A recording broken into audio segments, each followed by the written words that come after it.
Smith, qui est le nouveau président. Je souhaite vraiment le féliciter. Ça a déjà fait d'applaudir une nouvelle fois. Voilà.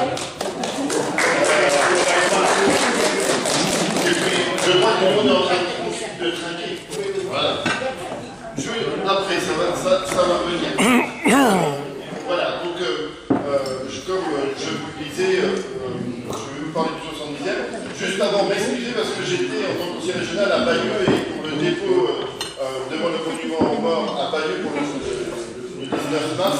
C'est pour cette raison que vous m'avez... T'as ce qu'il te faut, t'as ta boisson, t'as ce qu'il te faut. Une journée complète à Bayeux et j'ai pas pu être là, moi, ce matin à 9h30 avec Antoine qui était là. Donc, vous dire que je prépare le 70e anniversaire et c'est un moment important. On a eu l'occasion d'en parler l'autre fois à l'Assemblée Générale des derniers soirs. Et on voudrait vraiment que ce 70e anniversaire soit placé sous le signe de la transmission, de la jeunesse, parce qu'on pense que c'est la dernière fois qu'on aura beaucoup de vétérans, même si beaucoup ont du mal à venir et à se déplacer. On espère vraiment en avoir, qu'ils soient de toutes les nationalités. Et on va faire en sorte que rencontre ces vétérans, les jeunes. C'est pour faire durer ce qu'on appelle le devoir de mémoire. Alors on va faire venir des jeunes de toute l'Europe, à l'occasion en 2014, sur les plages ici. Il y aura des scouts qui viendront à partir du mois d'avril, à peu près 4500 scouts du monde entier, notamment des scouts américains.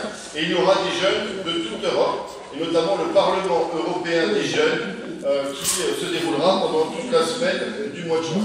Parallèlement à ça, on fait travailler l'ensemble de tous les lycées et les collégiens, les lycéens, les collégiens, les écoliers de Basse-Normandie, parce que nous avons voulu, et moi je le porte vraiment, j'ai souhaité que ce ne soit pas le 70e anniversaire du débarquement, mais le 70e anniversaire de la bataille de Normandie. Parce que moi je considère que c'est toute la population bas-normande qui a souffert.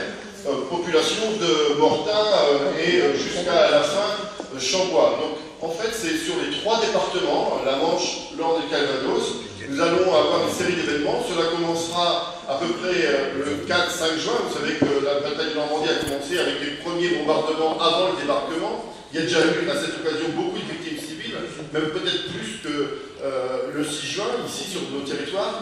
Et puis il y aura des festivités. Barack Obama, tous les chefs d'État seront invités. Le président de la République française sera à Ouistreham pour honorer les commandos Kieffer. Et la cérémonie, on ne sait pas encore si elle aura lieu soit à Omaha, soit à Utah, on ne sait pas encore parce qu'il y a des intérêts divergents, mais ce sera dans ce secteur-là. Et puis à partir du 6 juin, après le 6 juin, des cérémonies officielles, mais une série d'animations, d'événements sur l'ensemble du territoire, puisque la bataille de Normandie s'est terminée autour du 20 août. Certains historiens disent le 22 août, c'est la fin de la poche de Chambois, et comme je l'explique toujours, le 25 août, c'est la libération de Paris. Et donc, en fait, la paix est arrivée ici, par la mer, ici. C'est ça qu'il faut dire, et c'est ça que nous voulons dire aux jeunes. C'est que la paix est venue de la mer. Ces hommes qui ont d'abord libéré la côte au débarquement, mais libéré jusqu'au 25 août toute la Normandie. Et une fois que la Normandie a été libérée, et bien après ça a été un peu plus vite, puisque dès le 25 août, les combattants étaient à Paris pour libérer Paris. Et c'est en fait le début de la construction européenne, c'est-à-dire le début de la paix arrivée en Europe. Et c'est ce message-là qu'on va transmettre à tous les jeunes qui vont venir, et avec un certain nombre de cérémonies. Donc voilà, nous y travaillons. Il y aura des cérémonies très classiques, par exemple, le 5 juin au soir, toute la côte va être embrasée avec un feu d'artifice. C'est peut-être que vous connaissez l'amiral Ferrière qui s'occupe de tout ça. Mais nous, on veut aussi mettre en place des initiatives avec des nouvelles technologies. Et à Ouistreham, je porte un projet avec la région et l'Office du tourisme. Sur le toit de l'Office du tourisme, nous voulons créer un musée à ciel ouvert. C'est-à-dire qu'avec les nouvelles technologies, vous savez, les petits bidules comme ça, là, et les grandes tablettes, on pourra avoir, en regardant la mer, dans l'appareil, on verra les commandos Kieffer, les images historiques arriver.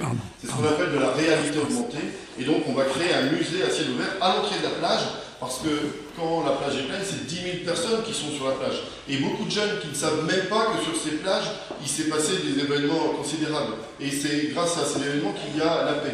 Donc on veut capter, attirer l'attention des jeunes avec des nouvelles technologies, ce qu'on appelle les technologies du numérique. Donc voilà, je pourrais en parler très longtemps parce que c'est pas ma passion, mais presque. C'est un milieu que je découvre, je rencontre plein de personnalités différentes. Le ministre Kader Arif vient le 4 avril, j'ai déjà eu l'occasion de le rencontrer. On va travailler. Demain, je vais à l'ambassade du Japon, encore l'ambassadeur du Japon. Enfin, voilà, on rencontre un certain nombre de personnalités pour mettre en place toutes ces cérémonies. Et vous voyez à mes propos que je suis passionné par les bannies.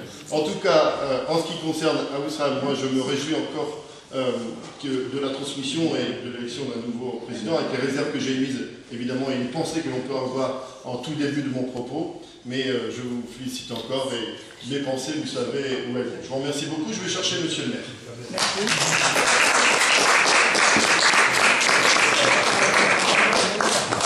Je vais trinquer.